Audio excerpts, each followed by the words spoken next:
This is Hannah and Cailin for Double Talk, and we're here in New York City with Calloway. Nice to meet you, Caroline. Nice to meet you guys. When you meet somebody for the first time and they don't know who you are, they've never been on your Instagram, they never read any of your work, how do you explain to them what you do for a living? Because it's so unique.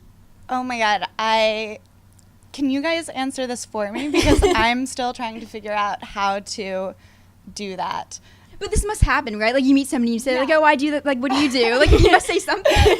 Yeah, I mean, it happens all the time. Every time is different. I'm still trying to figure out how to do it. Usually I'll say I'm a writer because I think people have a lot of, it's actually incredible how many biases people have against young girls on Instagram.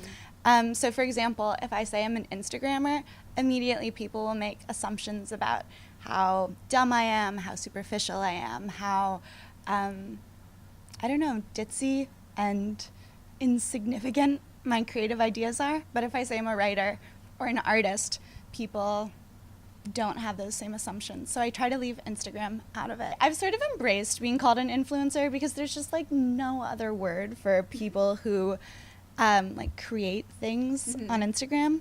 I mean, Instagrammer, content creator, but influencer, I used to really reject the term, but now it's just sort of, it seems like fighting a I mean, you can be a new losing kind of battle. influencer. Yeah. It doesn't really describe anything. It's just people have a certain idea in mind, but you're different than that. Your Instagram account is completely different from things I've seen before, and that's why I followed you years ago, and I was so impressed and interested in your content because you're one of the first people to write almost an entire book basically in your Instagram captions. And I want to know, when you first were back living in Cambridge and you got this idea to start writing like very long, detailed story-like captions, did you have a plan for where it was going to go from there, or was it more of like a day-by-day thing?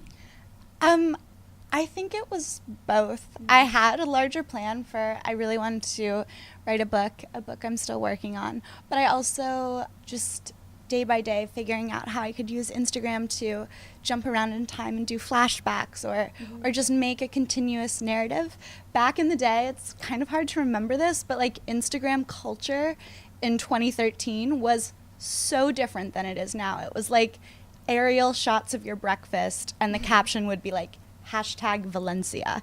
And like the idea of like now everyone, even the average lay person who uses Instagram, their boyfriend or their friends are sort of like reoccurring characters in their personal story of their life. But that was a really foreign concept when I was using it before. So I felt like I was sort of trying to grapple with those ideas that are now really commonplace and everyone does, but they were really they were like a lot for me to unpack on a daily basis, as hard as that is to like imagine.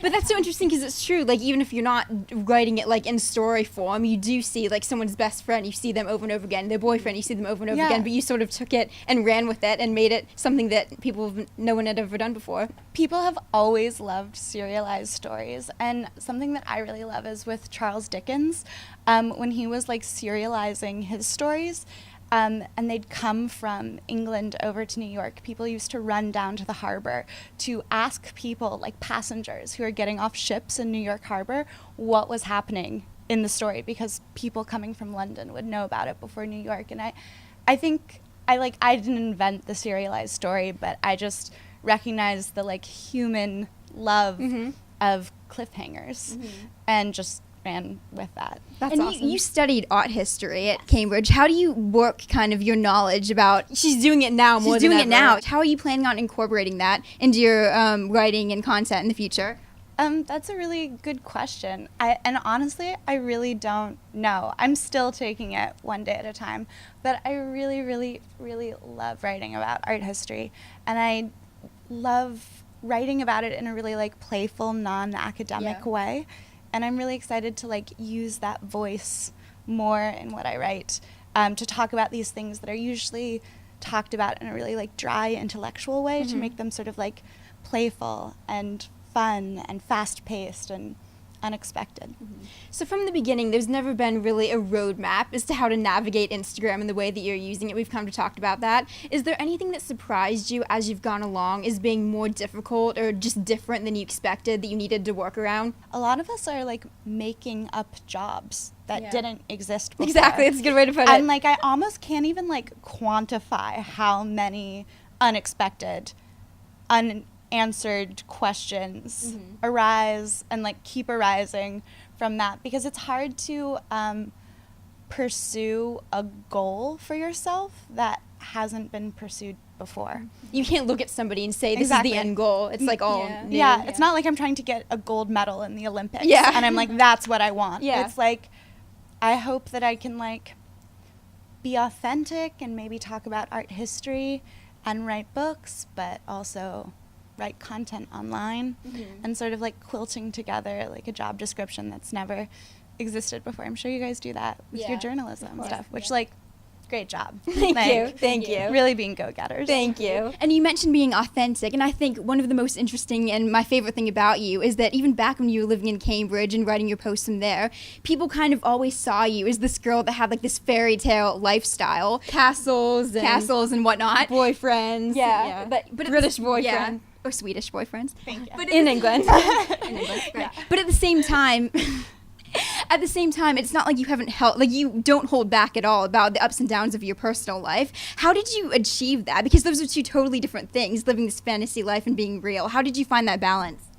It's something I'm still trying to navigate. And the rule that I've figured out now, which I think is really good, is I don't write about anything that I don't feel like at least a little healed from, because it's really hard to write about something that you're still upset about, because once you put it out into the world, although it could help people, like to have people judge you on something that like you're still working through yourself is so difficult. And I don't think anyone like has to subject themselves to that in the name of authenticity. But there's a lot of stuff that's happened to me that I'm over, at least a little bit.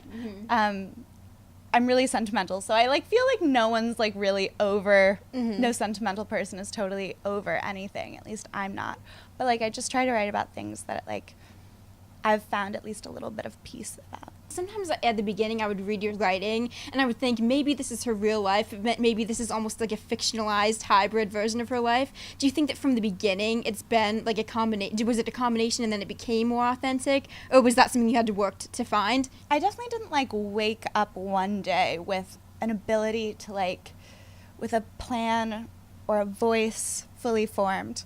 And definitely with like the earlier stuff that I wrote when I was younger and still in college, the stuff that I wrote about, it's really like hard to remember this, but like when everyone was posting those aerial shots of their breakfast and their captions were #Valencia, it was weird and radical to be like, I'm so lonely Skyping my ex-boyfriend and I don't know how to grapple with this new crush. Like that was like, people were like, whoa, that's so much.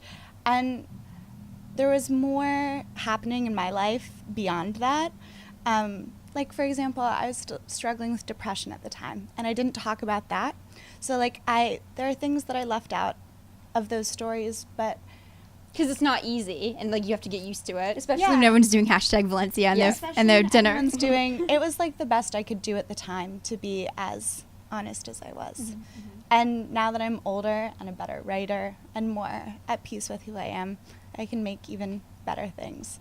Although, like, sometimes in my mind, I look back at those early stuff in college and I'm like, why didn't you write about, like, even darker stuff? And I have to, like, sort of give myself a break and remember how different the stuff I was making was compared to everything else on Instagram, and just where I was, like, in my own personal development, and just sort of have compassion for myself. It's funny because that's how everybody feels when they look back at themselves, in high school or early Exactly. in They're college. like, why weren't you doing better? But then you have to be like, okay, I was doing my best. I was gonna ask you because I do see, like, when I see your profile, I see the people that are interacting with you and the people that you're interacting with. Some of those people, you do see the line where they actually started doing those long captions and telling those long stories. How does that feel? Like, what would you say to somebody who wants to do something unique like you have, and they're just starting out and they don't know how to do what you did? I would just say start.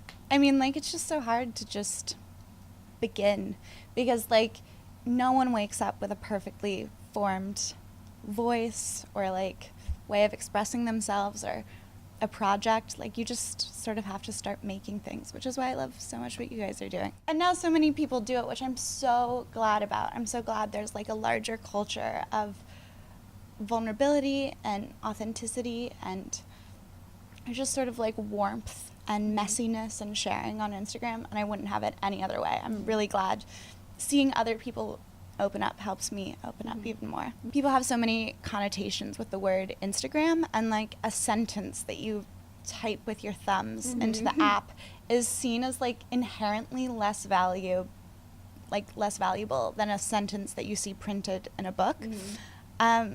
And I really try really hard to just like not think that way and to just give myself permission to care a lot about what I make, because it's really easy to feel dumb or stupid or like frivolous for caring so much about making that stuff. Is the book that you're working on now autobiographical? Yeah, it's the same book I've always been working on. It's the same one. And yeah. we were like, yes, it's all. I really like that title, by the way. I know, isn't it such a good title? I love it so much too. It's just like Italian chef kiss. I love it so much. But it's basically going to be all the Cambridge stuff that I've written about with all the depression and anxiety and Adderall that I left out. Yeah. So what is a typical day in your life? Like, is there a typical day, or does it kind of depend on the day? I don't think there's any Instagrammer or anybody in general. Yeah, I mean, like, does anyone really fucking have a typical day? Like, I don't know. Is there some like American psycho out there where like you really is everyone doing their skincare routines every day? Like, I'm sorry, like seriously though. Seriously, like you guys that should be your next assignment after this.